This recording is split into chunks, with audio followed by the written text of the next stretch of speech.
Well, good evening, Mr. Cox. Thank you so much for joining me. How are you, sir? Good, Brian. Thanks for having me, man. Oh, thank you. How's life in Kentucky? So far so good. It's been the weather's a touch on the shitty side, but it's, that time of Yeah, year. yeah, I hate that. It seems like it goes from either cold to hot as hell in the Yeah. Northeast. I mean, just swamp ass hot. Yeah. Exactly. Fucking awful. So, for those of folks that are listening that don't know who you are, could you just kind of introduce yourself? Tell them a little bit about you. My name's Tony Cox. I run a self-named YouTube channel revolved around Harley Davidsons, and I'm also a member of the Five Dirty Bikers podcast. Nice. And what got you started in motorcycles? Uh, Motorcycles is just something that I've always gravitated toward my entire life. One of the reasons I have older brothers, I was the youngest of 7 kids. And I came around very late in my parents' life. So they were in their 40s when they had me. So my brothers were quite a bit older than me. And my oldest brother was a Harley guy. And my middle brother was a Triumph BSA guy. Okay. So from growing up, there was always a motorcycle in the driveway being worked on or being ridden. So it's just something that's always been around. It's been ingrained. Yeah. Yeah, that's really cool. What did you do you remember what you started out with? Like what your I first started ride was? out, it was a Yamaha MX-50. Oh, small bike. Yeah. Okay. Yeah. Little 50. I was 8 or 9, Oh, I that's think. awesome. Yeah. We had a field right by the house, and me and my friends would go out and ride that son of a bitch all day long. I mean, all day long. But That yeah, seems to be the school of thought, right? There's the people that go all crazy and try and learn, and there's the other people that just get on it and we did. I it's mean, we natural. didn't know anything. We got it and took it out in the field and figured it out. You know what I mean? That is Us, awesome. yeah, it took us like 2 days to get out of first gear, but we eventually got it. That's You awesome. know, That's really cool. That's no, that's really cool. So I believe we said you went into as an adult, you kind of rode sport bikes for a while and then took yeah, a break. I kind of got into sport bikes in my 20s, and then I got married and we had kids, and my wife wasn't comfortable Sure. because I own my own business, and at the time I was the only person working, so I had to give motorcycles up for about 10 years. Okay. Uh, just because if I was to get hurt, then everything would go sideways. Sure. So once my wife got back to work, we were just driving by like a power sports dealer one day. And I was like, you think I could get a motorcycle again? And she just said, yeah, I don't see why not. And I didn't say a word after that. I just kept my mouth shut. Right. She came home the next day with a Harley Iron Sportster in the garage. Nice. She said that the next morning. I went out there and I said, I'll take that one. Just, we're taking it Whatever home guy right can get now. home the fastest. Put in Yes, the yes. driveway. I didn't say a word when Oh, we were in that's the car, great. man. I was just like, I'm just going to keep my mouth shut. I'm going to go buy it tomorrow. Nice. That's really funny. Yeah. Sometimes So, I guess it's better to ask for forgiveness than permission well, sometimes. she said I could. So, Yeah, and that's there wasn't fair. a time frame attached to it. So I was like, fuck it, man. I'm jumping. I'm jumping while the iron's hot. Do it. So That's yeah, awesome. that's kind of what started me on the whole Harley thing was the iron. And how long did you have that for? I had that one for 2.5 years, Okay. and then traded it for the Slim, and had that for 3 years, and then just traded that for the Street Bob 114. That Street Bob's fantastic. That's It such a is. stunning bike. It's a little beast of a bike, man. Yeah. I say little. It's not little, but it little for a soft tail, and it hauls ass. It Yeah. really does. It's a fun What bike. speaking of it, I don't know if you saw the news today, but they announced that the new the custom, I guess it is going to have Yeah, the the Pan-American 1250 engine. custom. Yeah, the 1250 custom. They've been talking about that for a while, kind of teasing it. I hope it's that bike. I don't know Mhm. what they're going to do with it, but hopefully it's that bike. That thing will be so much fun to ride. Yeah, I mean, it really looks like it, and it got me thinking today how 2 years out from another bike. So at what point is it going to be where they're all going to be that engine, or at least all that technology? Yeah, I think the Sportster's going to have to go away. Yeah. Simply because the Evo engine is just, it's old, man. It's not passing emissions overseas. It's going to struggle to pass emissions here in the next few years. So they need a replacement. And I think that 1275 or that 1250, and I think they're going to do a 975 is the rumor too. So I see that as that's replacement. right, because that's what they were doing with the Bronx. Yes. They were going to have the 2 displacement engines. Yeah. Yeah. I see 2 displacement engines coming. I don't know if they're going to stick it in a sporty body or just completely transform the Sportster lineup, kind of what they did with the Dynas and the Softails. But Yeah. who knows? I saw a couple of pictures today, and of course, it's all speculation, but it's got the picture I saw has got the 2 exhausts on the side, sort of like a scrambler. It looks really sharp. No, it's going to be badass, dude. That Pan America's hot. I mean, that engine's hot. So I signed up for the demo ride in PA, but I don't think it's till like end of August or something. It's a ways away. Yeah, I think they just got one at my dealer here at Bluegrass. I saw some stuff on Instagram about it. I haven't been up there yet. It's been pretty busy at work, so yeah, I haven't had a chance. But I don't know if I can ride the fucker or not, man. I'm 5'6". I mean, I got T-Rex legs. I mean, I don't know. We'll have to see.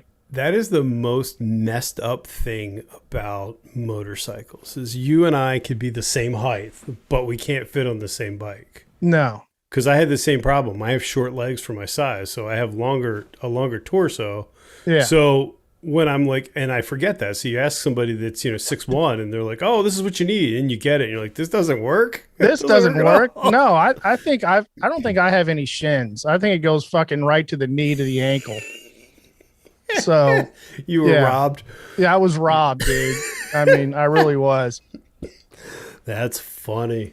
Well, you've put a fair amount of work into the Street Bob already. That's a beautiful looking bike. Oh, thanks. Yeah, man, I really enjoy working on the bikes. I mean, I enjoy working on them as much as I do riding them. So I love to tinker with shit. How's the Honda doing that you have? The Honda's good. Actually, I moved that out of the basement and took it up to the garage, so it's in rotation now.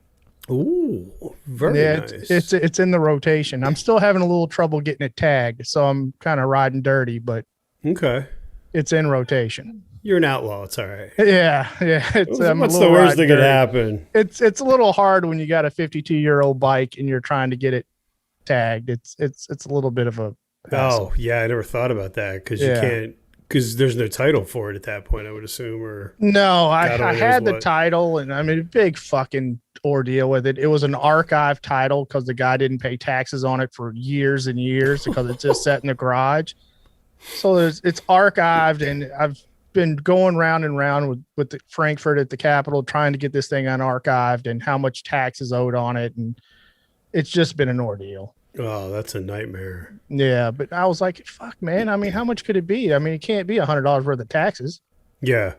It can't be much. Just tell me so I can get a tag. Although if they get you, knowing the States, they'll get you in the rears. They'll have some crazy, it'll be like the IRS. I know. You originally owed $100, but now you owe $10,000 for fees. I think I paid all of $250 for the bike when I bought it. Oh, that's awesome. So, yeah. It was in boxes. What year is that for people that don't know? It's a 1970. It's a 1970 CB 450. Nice. And what got you on that? Like, what was it just to tinker with it? I was just looking for a bike to tinker with, and I love those older style bikes. Mm-hmm. And the Hondas were plentiful and they're cheap. Yeah. So it was something that I could get into without dropping a lot of money, just to see if that's something that I wanted to do. You know what I mean? And I love doing it, man. It was a lot of fun. I mean, I brought it home in boxes, and now it's a real motorcycle. It's a beautiful looking bike. Oh, thanks. Yeah, I mean, it's got that raw feel to it. I like that a lot. That's really cool. It's as raw as it gets, Dave. I mean, those drum brakes are no joke. Yeah, that scares me. That Yeah, you might as well Freddie Flintstone the fucker. I mean, it's not the best stopper in the world. we're not stopping anytime soon. Yeah, you got to prepare. there's there's no anti-locks. You got to kickstart the bastard. Carburetors, chokes. It's the whole deal. That's commitment. Yeah, I get upset when my bike doesn't kick over on the first shot. yeah. Well, I got this thing. I pulled the points out and put electronic ignition, Okay. and I put new carburetors. I mean, it fires first kick. That's awesome. Yeah, it's a great little bike. It's fun, man. What type of riding do you like to do in Kentucky? Because I mean, I had a chance to meet up with you in person, but that's Yeah. some beautiful, beautiful country. I mean, Yeah, that's kind of what I'm a back road guy, man. yeah. I go out and I get to the end of my neighborhood and I'm like, am I going left or right? Hmm. And then I just go and end up where I end up. That's awesome. I've been really interested in like doing the distilleries, the bourbon trail, Hmm. because it's beautiful rides back to those places. Oh, I'm sure. I mean, Yeah, just gorgeous rides. that's the one thing that we have here. I mean, not that we have any high-end wines in New Jersey or PA, but I'm sure somebody will argue with that, but it's true. Yeah, those are the vineyards are the best places to ride because they're always on some back road. Yeah, they're in the Okay. middle of nowhere. Yeah. You're like, where in the fuck am I? And then all of a Yep. sudden it's like there's Woodford Reserve and it's like this is amazing. Yeah, that's got to be great because that's because you've got a lot of rolling hills, right? Because you don't have much mountains there. If I No, remember. it's rolling hills, very twisty. We have what freaked some people out when I ride with them. We have a lot of blind corners. So Mhm. when you're coming up a hill, it'll automatic, when you can't see the road when you're going up, and then it's a hard right or left when you get to the top. Oof, Yeah, so it's a little different. it's a little different. I didn't pay any attention, when Dustin and Percy and Volts came over. I went out there and I didn't think anything of it, because that's what I ride every day. But they were like, "Good Lord, man, those roads are a little squirrely in spots." And I was like, I just, it's what I grew up riding. It's weird too because so I'm on the border between PA and Jersey, and Jersey's like pretty much flat. You can just, and I've done it. You can just let your hands off the bars, put the cruise control on, you can just go. And just go, yeah. And then PA's got, like you said, it's got a lot more technical riding once you get into the mountains and things like that. Yeah, no, it's fun and it's beautiful country, man. The It horse absolutely farms and is. stuff like that. It's really cool when you get back in there. Now, did you live there your whole life?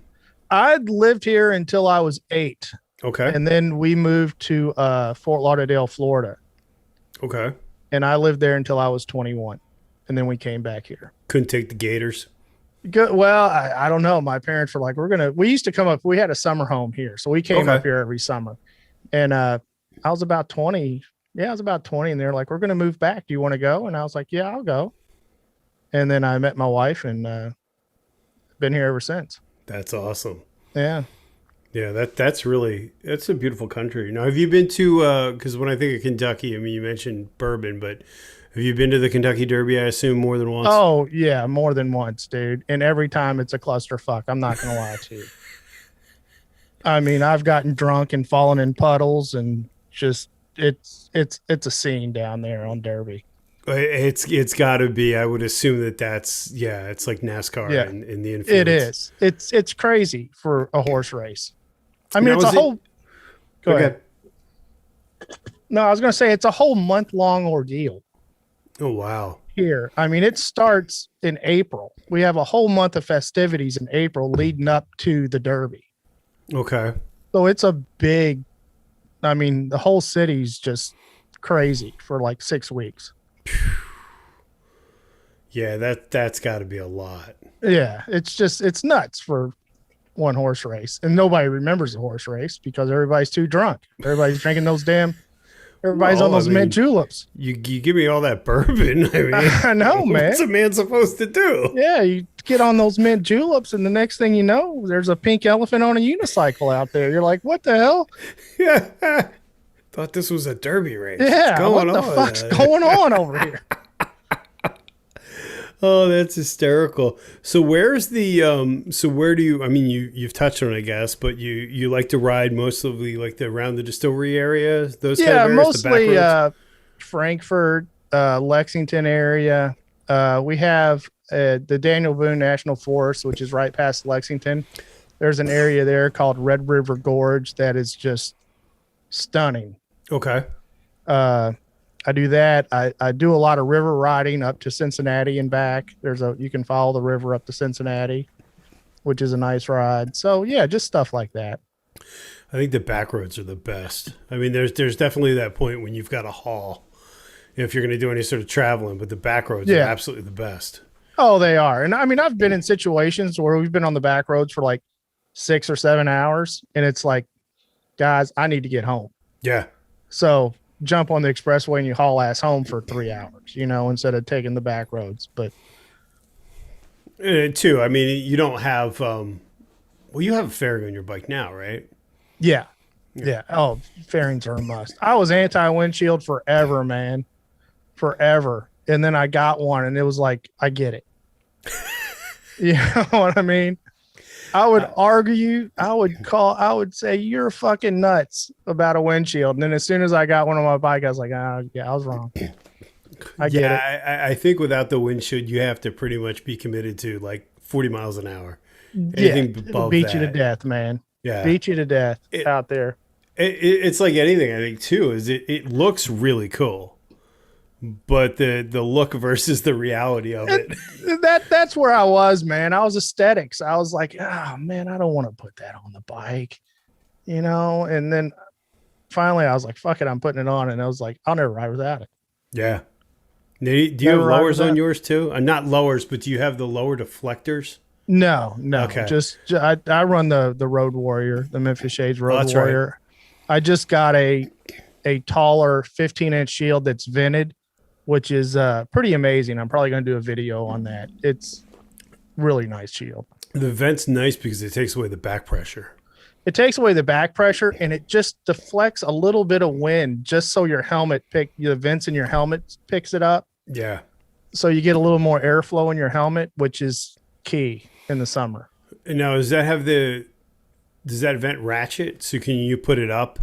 No, it's Okay, just so it's just open. Two Okay. open vents, and the way they had the thing designed, it flips it up right in the face of the helmet, so you Oh, get nice. a little bit of air in there. Nothing to where it's going to give you any type of buffeting or anything like that, but just Okay. enough to get some airflow going into the helmet, which is nice. Speaking of which, you just picked up on a rye, right? I did. It's wow. Dude, I'm a helmet fucking junkie. All right. I'm just gonna say it. I mean, Come clean. Tell us about I it. buy helmets like fucking Tic Tacs. And I do. And I've always been on the hunt for the perfect helmet. You're like, all right, I'm gonna try this one, or I'm gonna try this. I bought all these fucking helmets. I probably have 10 of them. And then finally I bit the bullet and bought the Arai. And I mean, because it's an expensive fucking helmet, dude. Yep. And my search is over. Good. Yeah. That's I mean, awesome. it's an amazing helmet. It's not the most attractive looking helmet in the world, because they stick with that egg shape, Mm-hmm. but comfort and airflow, and it's amazing. It's an amazing amazing helmet. to me how much a helmet can make a difference because I have your 1200, and that's amazing that the 1200 is that different than the RF. Oh yeah, the 1200 is a fantastic helmet. I couldn't believe it. I put it on and I was like, okay, it'll be better, but I wasn't expecting like better. Like it's significantly different. Yeah, significantly better. And I bought that helmet, and then I was like, it's a great helmet. I loved it. And then I took the fucking on the Ruroc. Mm-hmm. Drank Piece the of Kool-Aid. shit. Piece of shit, dude.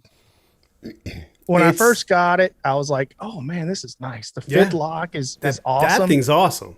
And why they don't license that out and have it put on every fucking helmet out there, I have no idea, because that's the best thing they got. Yeah. Well, and I think it's hard too with some of the newer companies is that you can see they have the idea. It's just maybe not quite there yet. You know what I mean? Because you can't you can't compare it to a lineage of an Arai or a Shoei or a Schubert. Like they're just not, No, you know, it's it's not. But it's a $500 helmet at the end of the day, though. I mean, you're spending $500 on this thing, and I wore it 4 months, and I took it off one time, and all the pads fell out of it oh because all the internal snaps were broken. And it was just like, really? yeah. I mean, if I paid 300, yeah, or 250, yeah, but a $500 helmet, I mean, Well, and the thing too is that, and you, I mean, you guys have talked about this, but I feel like that's the thing people miss out on riding. They have no problem dropping $1,000 for Reinhardt's, but they'll go on Amazon for a $200 helmet. It's like, dude, that's yeah, your head, that's your noggin, man. it's your noggin, dude. And I mean, just that little accident. Well, it wasn't it was, I don't know how to classify Ryan or Dustin's accident, but he didn't actually fall or get hit, but he had to jump off the bike to get out of the way. And his helmet has a big scratch in it, and that was just jumping off the helmet to get out of the way, or jumping off the bike rather. And if you didn't have a helmet on, that would have been your head. Well, and there was an instructor that was an ex Philadelphia motorcycle cop when I took my class, and he said one of their motorcycle instructors died because he wasn't wearing a helmet and he got bumped by somebody. So he's standing there, the bike bumps him, he falls over, hits a rock, that's the end of him.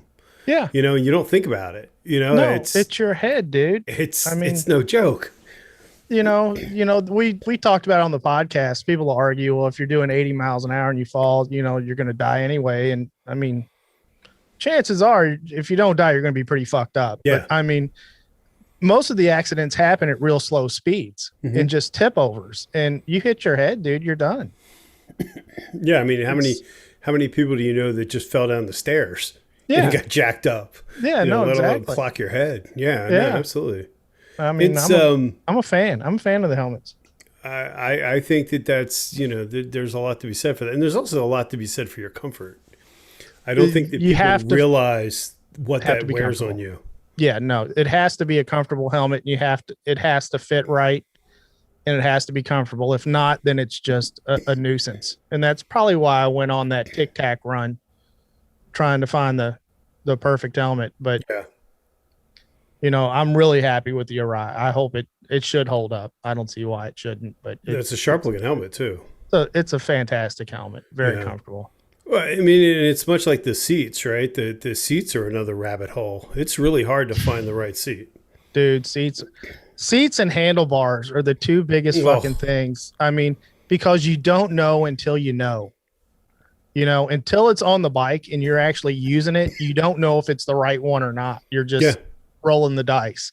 I had my bike set up perfectly. I changed the seat because I got fed up with the hammock, and then the bars aren't high enough, because it sits me back further and I don't have enough rollback. And I'm like, this just doesn't end. No, it doesn't end, man. It's a constant thing. But I found with seats, the Mustangs and the Saddlemans are probably, they're pretty hard to go wrong with. I was really surprised. I sat on Phil's Mustang when we were in Kentucky, and that's what I ultimately picked up. And it's amazing how, it's going to sound like an oxymoron. It's amazing how uncomfortable that seat is when you first sit on it. Yeah. But then how comfortable it is by the end of the day, because you're not, your butt's not all squished, or I don't know. No, there's a better term for it, but. Well, I think the big confusion is people think that a seat should be soft. No. And it shouldn't, because it's great when you first sit in it. But after about 6 hours, it feels like Mike Tyson used your taint for a speed bag. You know what I mean? They're terrible. That's exactly the problem with the hammock, is it beats you up because there's just so much cushion.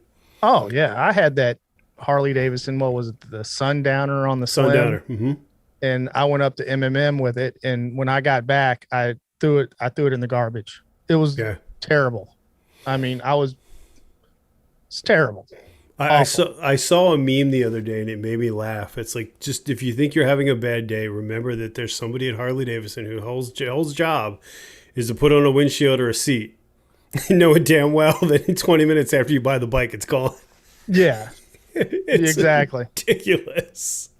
Exactly. Absolutely ridiculous. So what got you on the path to YouTube? I mean, you're you're a legitimate. Well, I wouldn't say anyone's not legitimate, but you know, between the podcast and this, I mean, you've dived in. You're all in for the content creation. Yeah, kind of all in. I'll tell you, it was my nephew. Okay. If you, it's Jeremy Sires. I mean, he's been doing YouTube for a while. He's full time dude, and I was in Jacksonville visiting him, and he was doing his recording, and I was like, you know, I'm just going to get a GoPro. I mean, I was going Happy Gilmore on this thing. I was going to get a GoPro and just, I mean, just as basic as I could do. And I made a couple videos with that, and then I dove down the camera rabbit hole, Oh, which I still haven't recovered from. there needs to be a clinic. We should probably start one. Maybe people You could come should. in and just sort of talk about their issues. Well, I mean, the thing, you know, you start out and you're like, I'm going to get a GoPro and I'm going to use iMovie. Mm-hmm. You know, I'm going to make this simple. And then you're like, well, my computer's not big enough. I need a fucking NASA computer that dims the lights, you know, in order to edit this stuff. So, you know, you're buying a computer and then you're like, well, I have the computer. I might as well get a better camera now, you know, and I might as well start using Premiere Pro or Final Cut. And It's a straight up sickness. So now I'm curious because you know I'm a nerd with this stuff. So you bought a GoPro. Then what was the next jump? Like how I bought a GoPro and then I realized that filming off the bike, because I do a lot of installs and shit, that the GoPro sucked. So Yeah. I called Jeremy, and this was, you know, 3 years or so back, and at the time the ADD, the Canon ADD was the Okay. camera, and he goes, just get an ADD, and I was like, okay. So I bought that, and then needless to say, I realized that after you buy that, you have to buy the lenses to go with it, Mm-hmm. you know, and then you have to buy microphones and recorders. And he all strikes this. me as the type of guy that goes, "This is how much? Yeah, just I'll take it. Just I'll don't take worry it. about it." I'll take it, you know, and you know, it was weird, and I was trying to keep up with Jeremy with Oh, with that's the bad. camera stuff, and I just couldn't. I mean, he's got some amazing gear, Yeah. and you know, and then you get into the cameras, and you're like, well, my picture sucks, and you know why? It's because your lighting sucks. Mm-hmm. So you got to buy lighting, and I mean, it's yeah. It's yeah. I mean, I was well, I guess lucky enough or unlucky enough to get into the Canon system at the second generation of EOS, Yeah. like way back in the day, like the '90s, and at that point, I was so young and naive. It didn't phase me. But now I'm like, how much is that? What? I know, it's crazy. And the reason the Canons worked so well in the beginning, other companies have caught up to them, was the dual pixel autofocus. Yes. Because being a one man show, you needed something that was going to focus. You Yeah. know? And I didn't even think about that. Yeah, and it's no joke to work by yourself. Like I don't think No. people realize how hard that is. It's extremely hard. I mean, most of my install videos I do twice. So I'll Okay. install the part before I actually film it. So I'll install it, then take it off, and then actually film and install. Okay. I just found it to be easier that way than trying to figure it out the first time while setting up lights and cameras and microphones and shit like that. Yeah, that's yeah. I took my fairing off 3 times, realizing I didn't need to after the 4th. Yeah, exactly. It's like, Exactly. Why am I not getting this? No, That's so funny. you know, a simple air cleaner install takes 25 minutes, but if you film it, it's going to take 3 hours. Yeah, and then another 8 hours of editing, and Yeah, exactly. That's and then if funny. you fuck up, and then you're like, damn it, then you got to go up and redo it. You know what I mean? And so you're using what now? An R? I have the EOS R Okay. that I use now with my go-to lens is the 24-70L. The 2.8. Yeah, Yeah, that's kind that's of my money. go-to.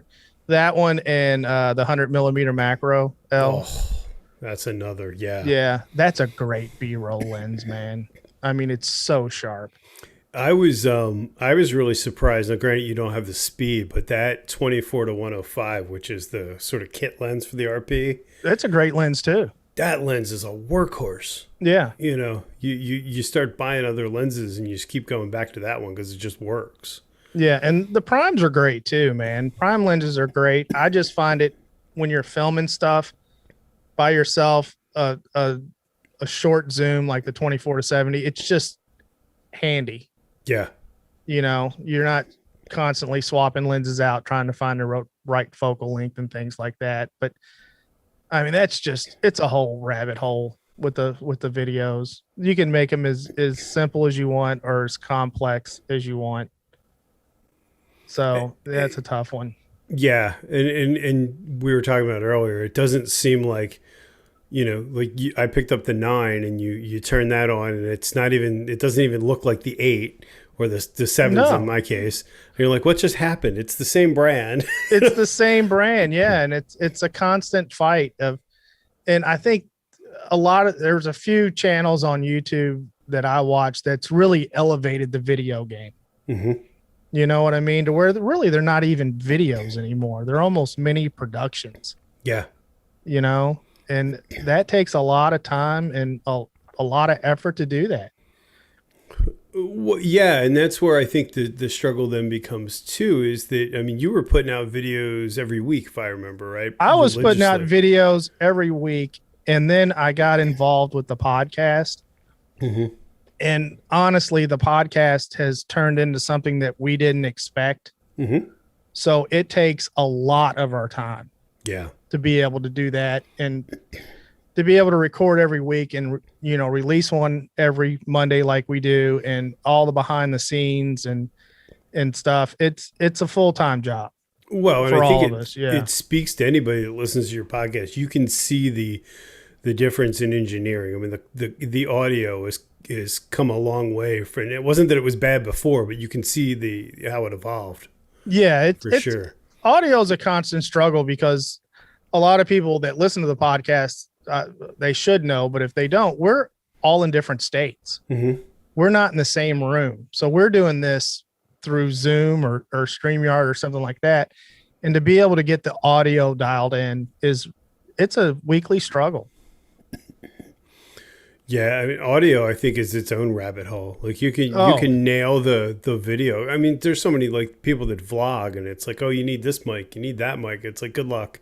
Yeah, just good luck. And I'll tell you, especially with motorcycle content and moto vlogging, I would say that 90% of your video should be spent on audio when you're moto vlogging. Because if you don't have good audio, nobody's going to watch it.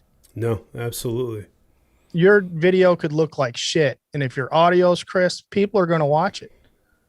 But the other way around, if you have great video and terrible audio, nobody's going to watch it. Yeah, because you can look away and still listen, but you can't listen. Exactly. You can't not listen. No, audio is extremely important with moto vlogging. No, what is your setup that you're using for that? I'm pretty streamlined. I went through a lot of different things with separate recorders and a pocket. And yeah, I wanted to try that. Yeah. And all of it, it's too much to keep up with. Mm-hmm. You know, I can't tell you how many times I got back with video and I forgot to hit the record button on the recorder, or something was fucked up. So what I did is I run the 8 with the media mod. Okay. And then I plug the Purple Panda right into the media mod, and I've been able to position the microphone in the helmet with the chin curtain to where I get 0 wind noise. Nice. And I've been pretty lucky with that setup because the audio's really clear and it doesn't break up or crackle on me, and I've been pretty lucky with it. So that's a really almost a cult lens, or a cult mic. A lot of people are using those. Yeah, it's cheap and it works. There's a little funky fucking adapter you have to use because TRS or TSS or whatever. But once when you get that figured out, it works well. And I found that the simpler your setup, the more you're likely to record. Yeah, no, I would agree with that. You know, so I have it set up to where, you know, I clip my GoPro in, I plug in the mic, and I hit the record, and I'm ready to go. I don't have to think about anything else. Where before, you know, you're multiple cameras set up and recorders, and you're fucking clapping and trying Yeah. to get everything, to sync up and post. And it's just, it's hard, man. It takes a lot of time. Well, yeah, and I think that that's the thing too, right? Because the you can recognize the value of multiple cameras and doing other things, but then you start getting into, like you said, you're like, all right, now what the hell's going on? Yeah. You know? I found over time that it took away the enjoyment of riding a little Hmm. bit, because I was constantly worried about, are the cameras recording? Is the audio, this and that, that I didn't pay much attention. I wasn't in the moment of what I was doing. Not that I was Hmm. being unsafe, but I just wasn't enjoying the riding like I do, without it. Yeah, and that's the thing. Coming from a photojournalism background, I noticed like when I had my kid, I wanted to take pictures all the time, right? That was my thing, and I Yeah. wanted to capture all these moments. But I captured the moment, but I wasn't in the moment. If that makes sense. Like I had the Yeah, picture, exactly. but I wasn't really there because I was too busy worried about everything else. Yeah, you're too busy worried about everything else. And I also, with the moto vlogs, I have a route that I do. Okay. If you watch my videos, you will notice that every time I do a video, it's the same scenery. And it's because I know that route like the back of my hand, and I don't have to think about it. Okay. That So, makes a lot of sense.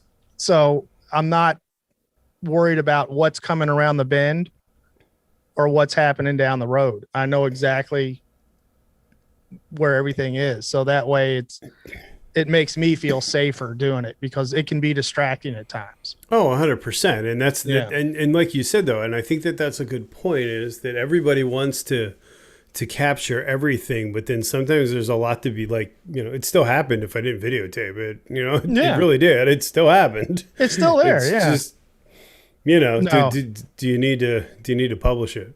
Yeah, exactly. I mean, I used to record all the time. Now I do. If I record, it's on purpose. Hmm. It's not just because the camera's on there and I hit record. It's like, I'm going to go do this for this. And then I come home, take everything off, and then I'll ride. Yeah. Now, does your setup on the same helmet, or do you have two separate helmets? No, I have two separate helmets. So I have the Shoei RF. What is it? The RFSR. Hmm. That is my moto vlog helmet, Okay. because I was able to, like I said, I was able to get the mic in there with the chin curtains and things, and I was able to cancel 99% of the wind noise out. So it's like, if it's not broke, don't fix it. So I'm No, I not think there's a moving it lot to to be another said for helmet. that. Yeah, I'm not going to move it to another helmet. And I've just bought another docking station for my Cardo that I Okay. have in there, so I can just pop the Cardo on and then plug my camera in, and I'm off to the races. There you go. Yeah, Simplicity. yeah, And I easy. think that there's you're also not tempted with that. And I know I'm going to open up the rabbit hole of the argument, but a lot of times if we're just riding at night and we're riding around town, I'll ride my half helmet. And there's a part of me that really likes that, because I know when that comes out, I don't have to worry. I'm Yeah. not playing with electronics. There's no batteries to be charged. There's no nothing. No, It's there's just, none of that, and that's what it is. I mean, if I'm going out for a ride, I'll grab the Arai, put the Cardo on. If I'm going out to moto vlog, I'll grab the Shoei, that's cool. and that way it's you know, it's it. I tried to make it as easy as possible, because I got shit very complicated, Hmm. and it was just too much to deal with. Yeah, I mean, there's a lot to be said for that. So when you shoot your installs, you're only shooting with an A camera, right? You're not shooting two cameras. No, I shoot one camera. So what I usually do is I will sit down and do the talking head, Okay. and then I'll edit the talking head, and then I will go back and shoot all the B-roll. Because after the talking head's done, I know where I You want have the your talking B-roll to be, points. Okay. and then I will go back and shoot specific B-roll for that talking point, and then add it in. Okay. Instead of just, I used to shoot just a shit ton of B-roll, and then I would do the talking head, and none of it really fit. Oh, that's a good idea, because I actually did that this week. I got knocked out all the B-roll, Yeah. then shot on the bike. But yeah, that's a good point, because if you're shooting the B-roll after the fact, you can get more in depth. Yeah, you know Hit upon exactly what something. shot you need.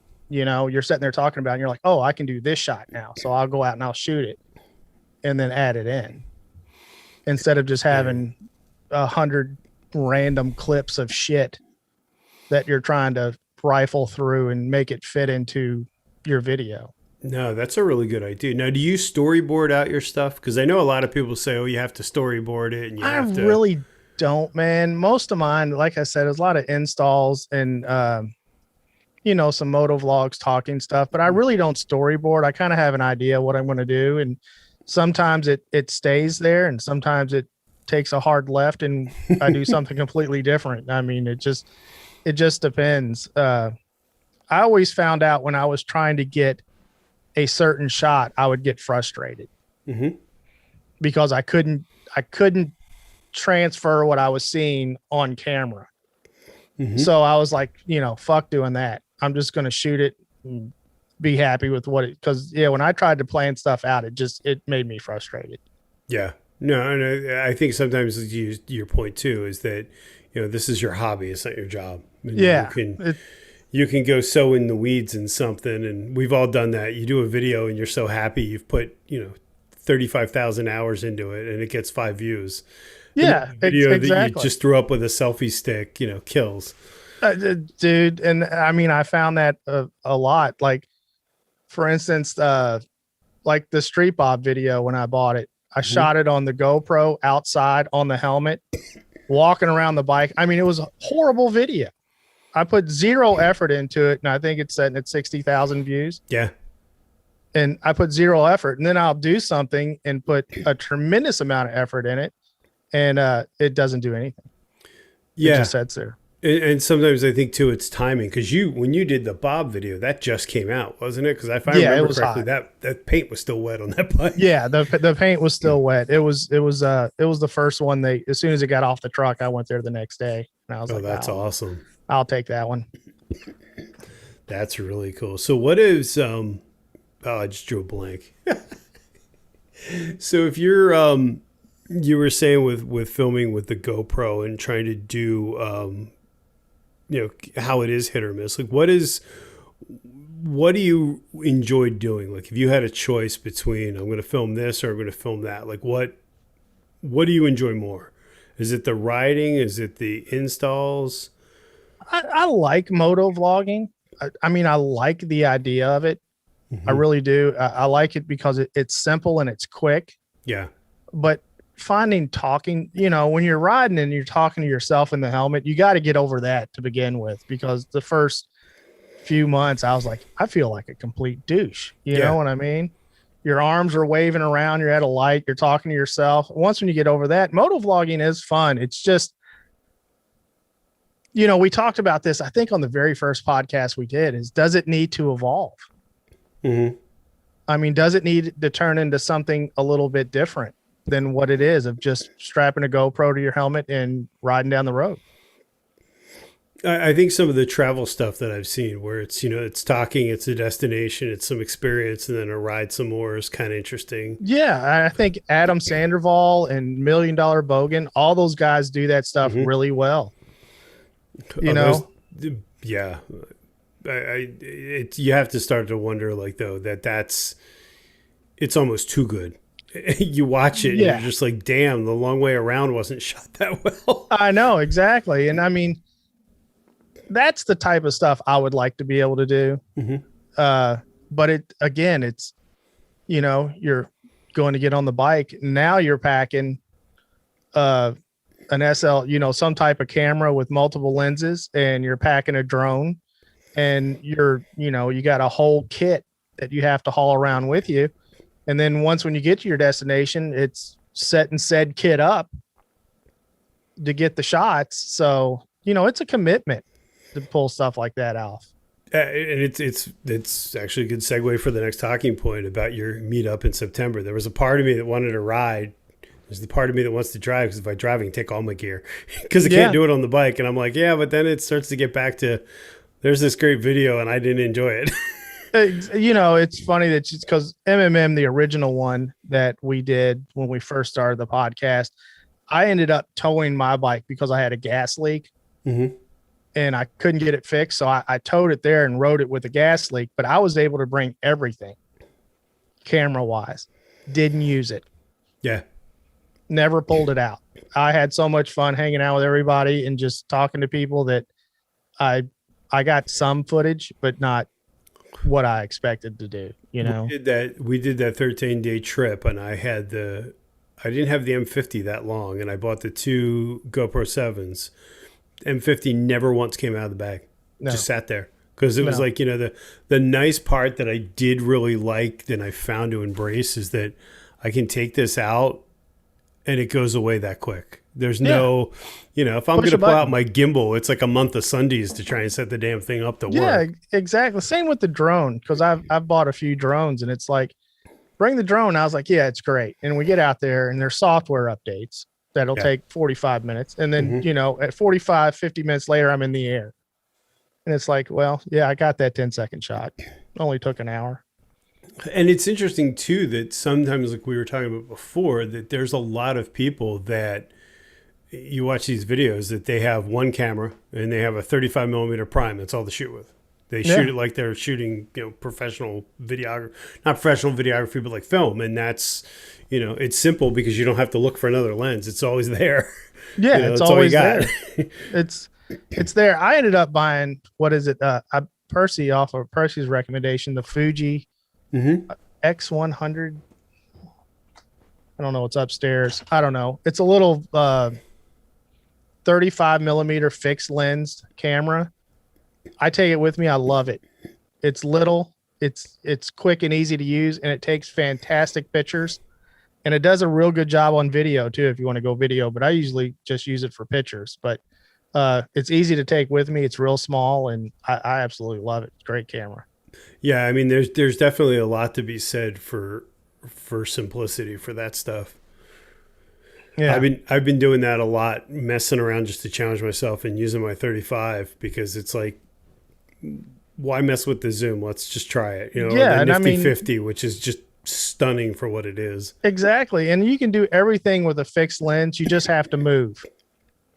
I might have to walk a little closer, or I might have to back up to get that shot. It's just, you got to put a little bit of work into it, but you get great results. And not only that, prime lenses are fast as shit. Yeah, and not only that, I think it makes you a better videographer. It makes you a better photographer because you don't, zoom lenses. A lot of people don't realize that. Yeah, they were out in the '90s, but they weren't that good. Yeah. Zoom. There was a noticeable difference between a zoom and a prime, Oh, huge which now difference. you'd almost could argue there's not. But Nah, I don't know, man. I'll tell you what, I'd put that little $200 nifty 50 up to any $1,000 lens any that day. lens is ridiculous. Yeah. I've been using the 30. What is it? A 1.8? I forget what it is. It's the RF, but yeah, it's a 35 1.8, and this thing is just stupid. Yeah. I mean, it's ridiculous, and it's so light. You don't have to trudge around with a bunch of big stuff. No, I agree. I agree, man. Simple's better. And I mean, it's hard to get there.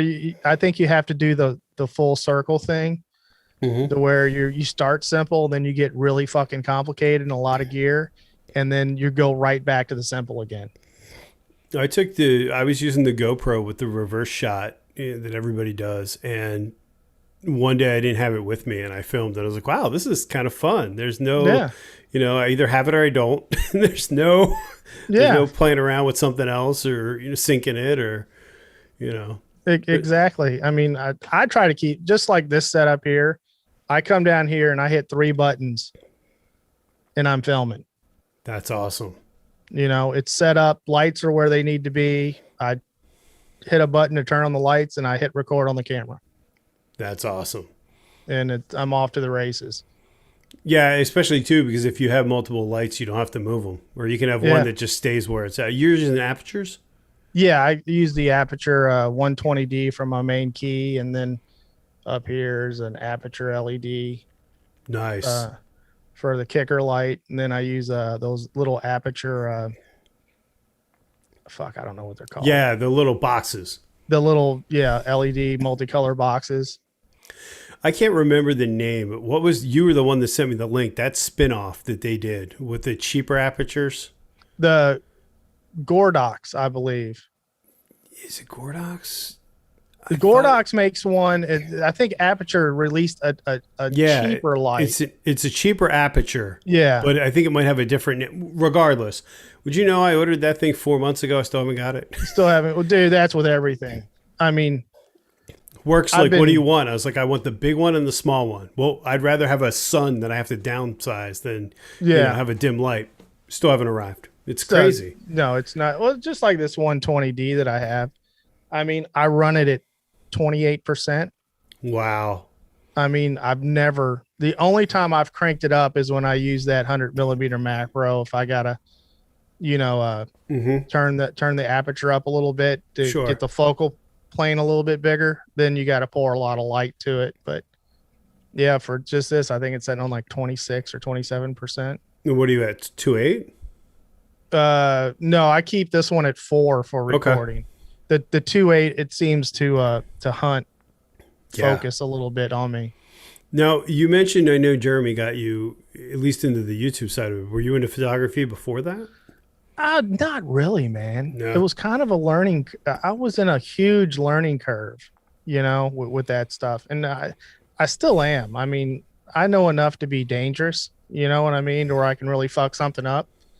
But I really enjoy the photography part of it Yeah. now.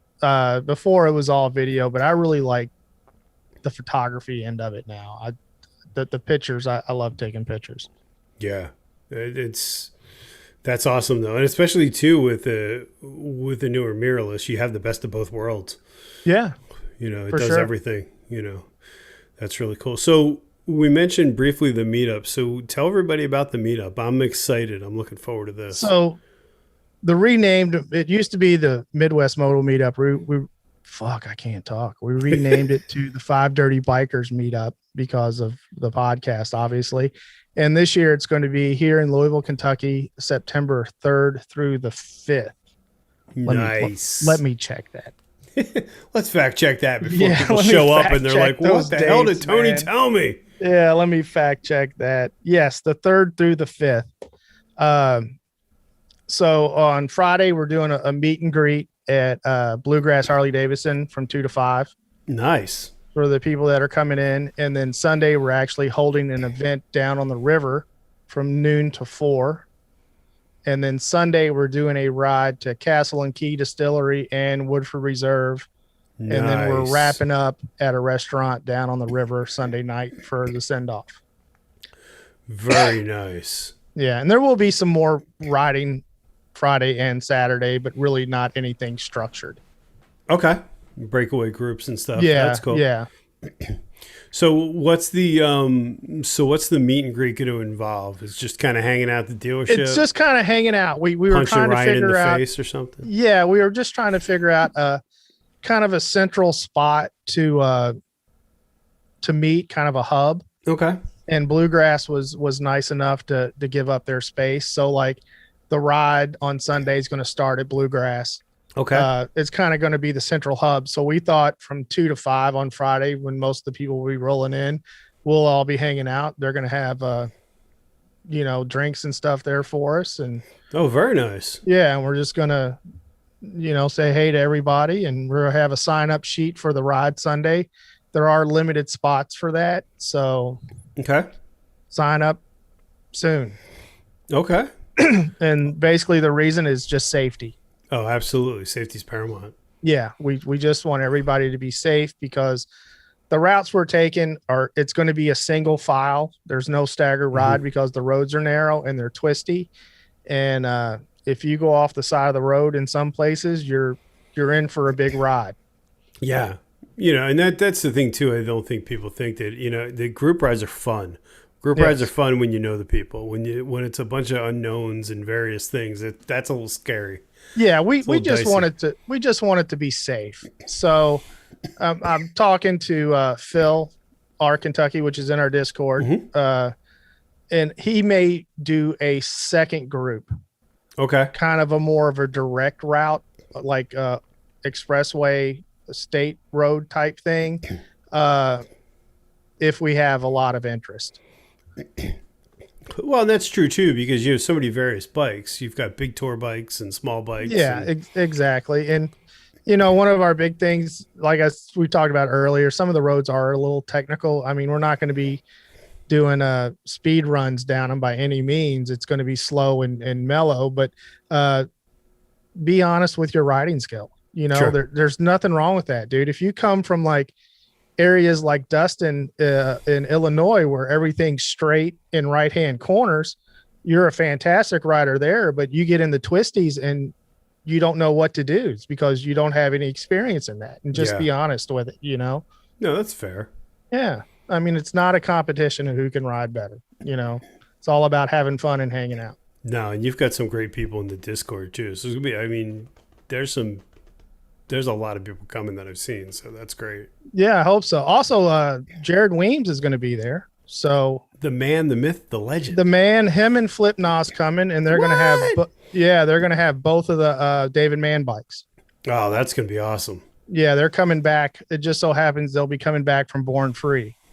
So they're going to stop in Saturday and they'll have both the David Mann bikes on display. And Nice. yeah, That's really gonna be a good time. And then it's Saturdays is dinner, right? yeah, Saturdays like Saturday's 12 to the 4. event from 12 to 4. And where we're holding it, it's a place called Kingfish down on the river. They hold a weekly bike night in the summer. Okay. It's a huge the indoor restaurant, but it's also a huge outdoor venue Oh, with fantastic. bands, and they have outdoor seating if you want to eat, and outdoor bars, and we can hang out there till midnight if you want it, if people want to. Oh, There's nice.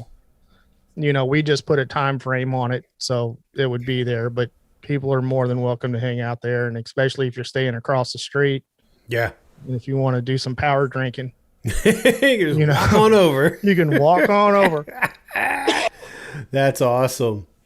Yeah, hopefully Bluegrass doesn't have that light blue Road Glide that I wanted. I Hopefully think they that's sold gone, that. dude. Oh, I think good. it's gone. That they were trying to give me the hard sell. Guys, like we could deliver it. I'm like, to Jersey, because Yeah, they'll do it. Sure. They see me coming. Now it's like, here comes Tony selling my bike. It's like, Jesus, man, I'm done. I thought it was really funny that I hit 3 dealerships. I hit one in West Virginia, one in Ohio, and then one yours. And it's interesting to see how different they are. Like our area, I feel like it's like swimming with sharks. Like it's brutal in my area. Some of the Yeah. dealers, you come in and it's like, we should run your credit. I was just here to use the bathroom. I mean, Yeah, I just need to take a piss. Run this. It's like Run your holy hand on cow. this instead. Yeah. Like you got to be kidding me. Yeah, no, it's a nice area. I'm looking forward to it. It's a good time. Yeah. Hopefully the weather's good, man. That's our only wild card. So Yeah, and it's nice too because I know you guys kind of got the shaft with last. Well, everyone got the shaft. last year, yeah, man, it sucked. I mean, we held out as long as we could, and then it got to about 3 weeks away, and we had to have a hard conversation. Yeah, It was just like everything was shutting down. I was like, we could have it, guys, but none of the stuff that we were going to do is open. it was weird here when it first started. You could go down to the Jersey Shore, the middle of summer. It was like the zombie apocalypse. Nobody Yeah. was there.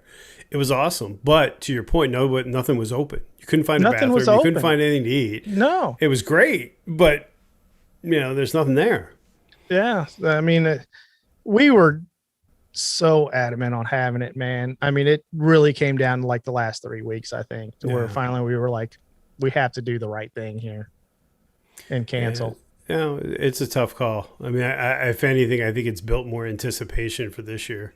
Yeah. And we're in a better spot this year. So, it might have been for the better. I think this one's, this year is going to be bigger than better than it would Yeah. have been last year. So, I'm hoping we have a good turnout. Hope we Well, have some I mean, local people turn out. your podcast has grown tremendously in that last year.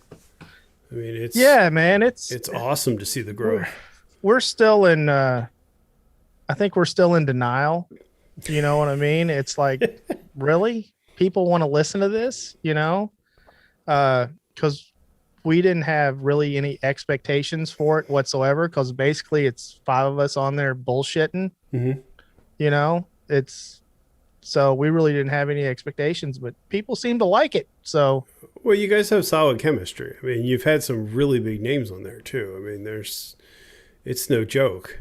yeah, no, and that's been one of the coolest things about it is actually being able to talk to some of these people that, you know, if you would have told me 3 years ago, I would have said, what are you fucking nuts? Yeah.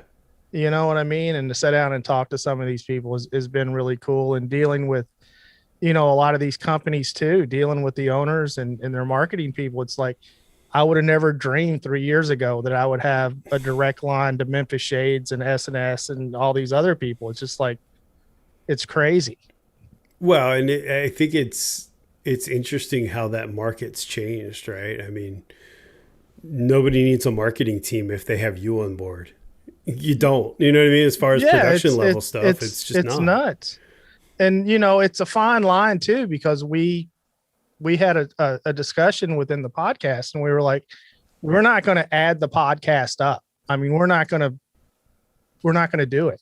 You know, we're going to have what we think makes sense, and we're going to keep it small, because nobody wants to listen to 5 and 6 minutes of bullshit ads at the Sure. beginning or in the middle of a podcast. Mm-hmm. So, you know, we're keeping it small and being selective of, you know, who we represent on the podcast. And if we don't believe in the product or we don't like the product, you're not going to hear about it. That's something that you said in I think it was your SNS video that I thought was really unique, for lack of a better word. That's not the right word I was going for, but talking about how you only want to review stuff you believe in and stuff that you genuinely support, because that's another rabbit hole. Whew. It's another rabbit hole, man. And I mean, it's tough because, you know, some of these companies will hand you a five to thousands of dollars of product that they want you to review, and you have this expectation of giving a good review because they gave you this product. And there's been a lot of times where I've called them up and I was like, you want it back? Yeah. Because you're not going to like the video. Sure. You know, most of the times they tell you just to keep it, but I don't use it anyway. I usually end up giving it away because it's a piece of shit. But Yeah. if I don't think it's a quality product, and if I won't run it, then I don't review it. Well, and I think that's great. I mean, I think it speaks to your branding, because there's so many, insert whatever name you want, but there's so many people that are like, oh, this is the XYZ helmet, you know, and then next week just open the fucking thing up, man. It's the Ruroc. I mean, you're sitting here dancing around it. Just say it. I mean, you're dancing around it. Yeah. Yeah. I mean, you have to give them creds for their marketing department, though. I'll give them that. They got me. I bought one. Yeah. And it is sitting in the garage collecting dust because it's a legitimately piece of shit. It's a legitimate piece of shit. And it's hard too, I think, with anything, because motorcycles are very trend oriented. You see it in your Discord all the time, right? Somebody gets X, then somebody else gets X.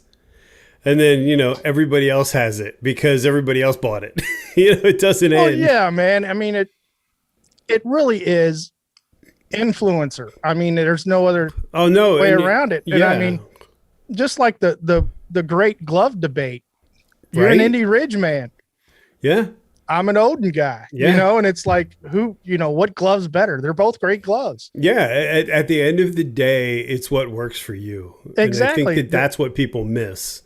You know what I mean? If you have, especially gear, my head and your head aren't the same dimensions or shape or, you know. But I mean, you see these guys on YouTube, you know, I think Shade Tree uses the Odin gloves, and you see him in every one of his videos. And of course, people are like, what glove is that? You know?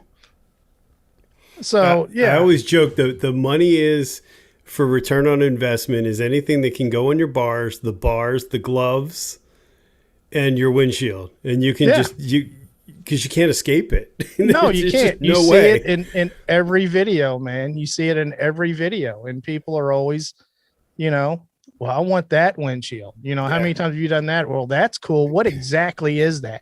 I can't tell you how many comments I get of what exactly is that on your motorcycle. Yeah. That's, whatever grips, Send me the whatever. SKU. I want to. Yeah. Yeah, I want that exact one. You know what I mean? It's like, dude, I think I bought this fucker on Amazon. I don't even know what it is, Yeah. most of the time. But Yeah. yeah, It really is, and it's like anything when you involve guys. It's like cameras, right? yeah, It's the great debate of what's better than what. exactly. And it's all good stuff, man. I mean, I don't, the whole, yeah, it's just, sometimes it blows my mind. Yeah. Other stuff that, you know, Well, too, and I think with anything too, it's like with motorcycle parts, right? It's this exhaust is better than this exhaust, but that exhaust, it's all what works for you, you know? it's all what works for you. And I will say, I'll plug them right here. That S&S Super Street is probably It the best does exhaust I've sound, ever had. yeah, it does sound really good. It was one of those exhausts, when you put an exhaust on your bike and you go out and you ride it, you try to convince yourself that there's a performance difference. Mm-hmm. Most of the time you're like, well, it sounds better.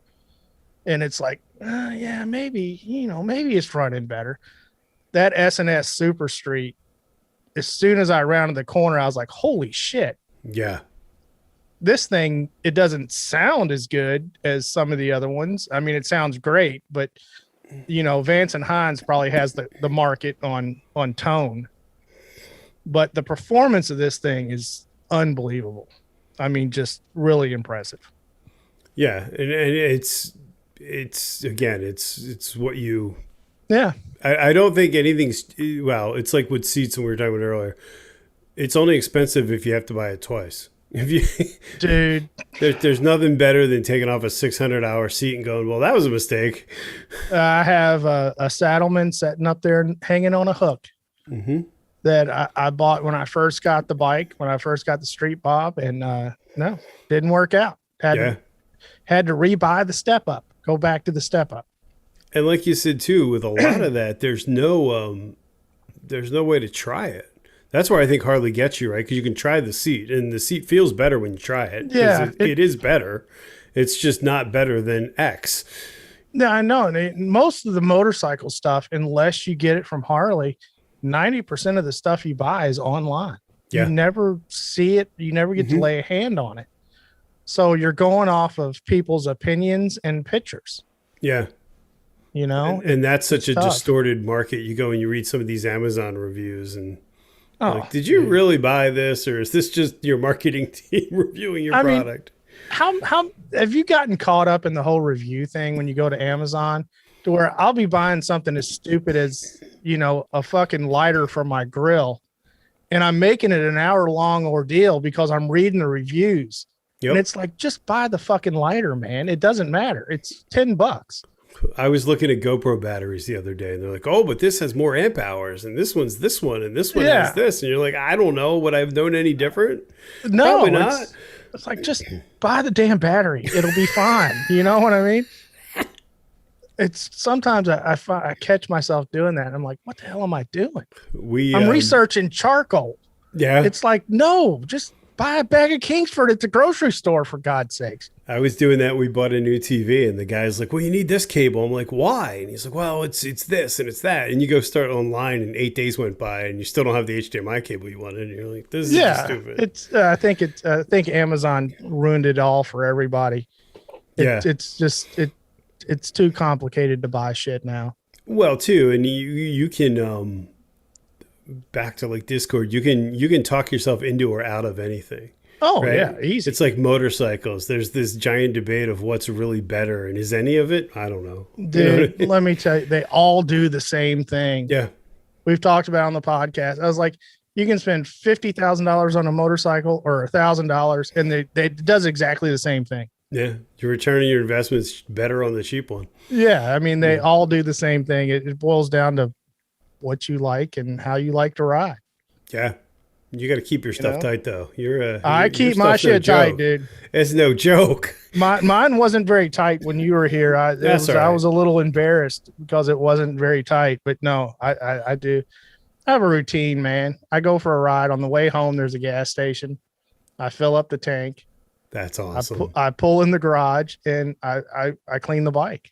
And then that way, when I'm ready to go ride, it's clean and it's got a full tank of gas. No, what are you using? Just a polisher, or Yeah, I for use lack of a better just, word? well, I keep it pretty clean. So I Hmm. hardly ever have to like break out the hose. I just use like a quick detailer, Okay. like F11 or the Wizards or something like that, Mist and Shine, Yeah. just get the bugs off and some of the road grime. Oh, the bugs are no joke. My Bugs are bad, dude. I had a fucking cicada hit me. I had the visor open. oh The son of a bitch caught me in the cheek, dude. You can see it. oh I mean, it almost knocked me out. I mean, I was like, God damn, man. I just got hit with, I thought it was a rock or so. I was like, God damn. I took the first big motorcycle trip I ever second motorcycle trip I ever did when I had my Suzuki. I had I had the bobber sunglasses, much like the ones you always see me in my videos, the wraparound glasses. Yeah. I had my Venom, but somehow took a yellow jacket in that little spot between, that your skin sticks out between the padding and the Yeah. glasses. Freaking got stung at like 70 miles an hour. I was like, Oh, whoa. It's dude. like, this I is no had, joke. I had kind of the same thing. I had a fucking bee go in my t-shirt sleeve. Oh, I almost dropped the bike because I like stopped and I was freaking out trying to get it out. And I mean, the bike, when they get to that certain level, there's no hmm. recovery. I Yep. was right there. I mean, it was everything I had. I was fucking shaking, trying to keep it up. But yeah, it's son of a bitch stung the shit out of me. We went to Lake George last year, or that area. We were riding, and Katie generally rides with a jacket like I do. The one day she didn't, she took a yellow jacket to the arm. Ugh. All I heard was this like primal scream in the in the comms, and I'm like, well, let's see if the ABS really works. Yeah, no shit, man. It's no joke. No, there's some stuff that happens out on those motorcycles. You can't make the shit up. No.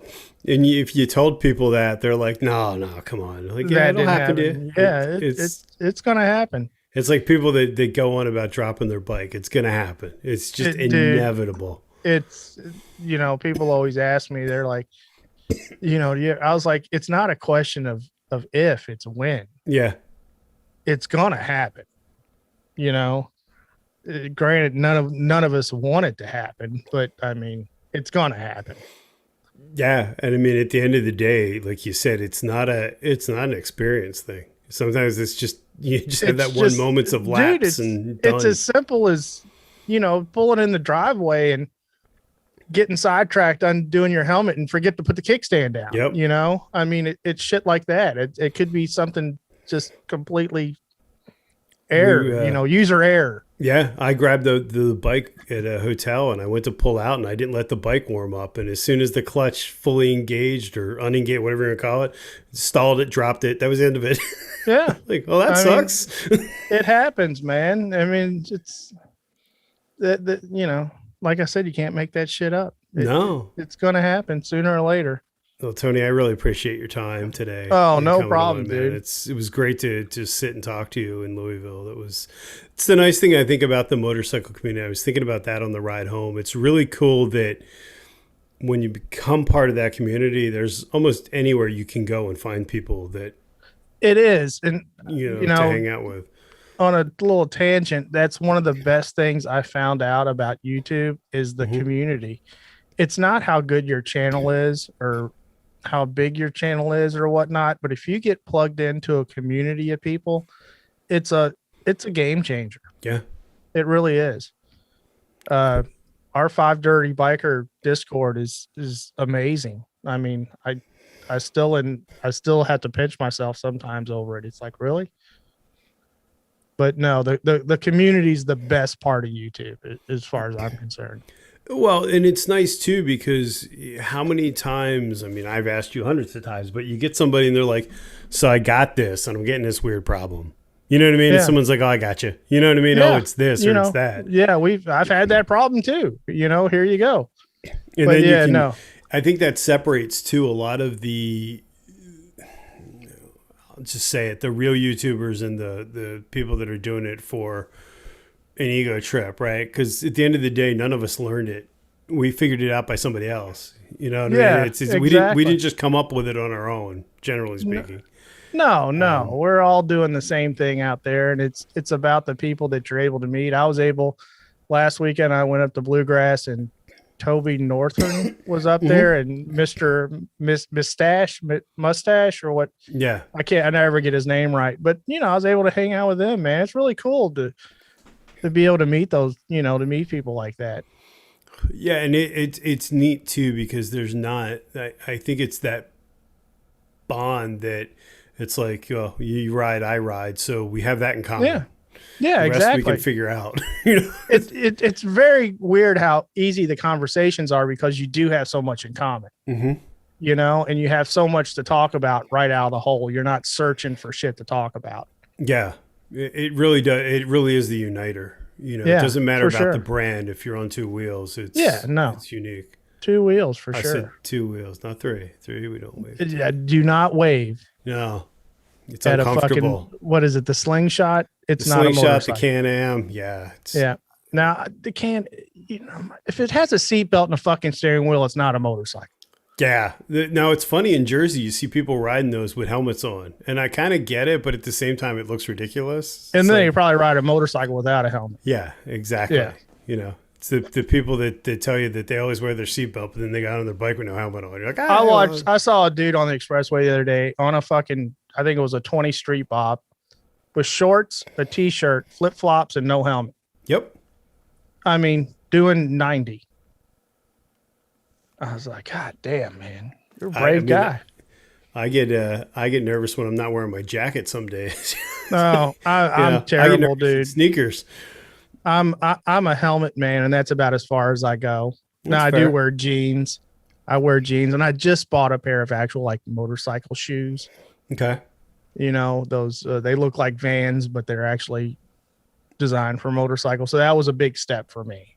Now, do you wear Giving up my gloves all the Vans. times? I do wear gloves. I do wear gloves and a helmet, and I just traded my Vans in for actual motorcycle shoes for the first time. So I'm getting there. I'm The getting there. helmet's key, though. The helmet, I think the Helmet's gloves are key. key. I've always wore a helmet.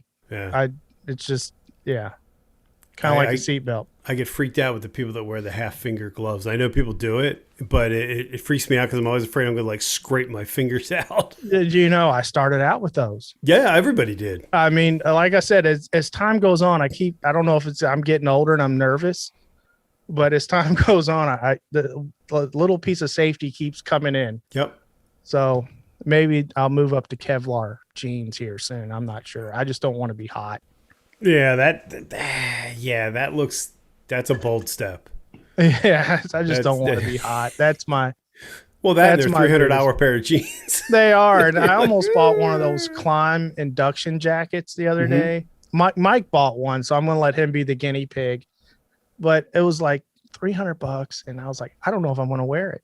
Yeah. If it's hot, I'm not wearing the fucker, dude. It'll set on a hook in the garage. Well, and you talk about a rabbit hole. I mean, your helmets are your vice. I mean, between gloves and jackets and boots, and it's like it doesn't end. No, It's you can just go crazy. oh, it's never ending, man. I guess Not at that's the all. the fun and the curse of the motorcycle.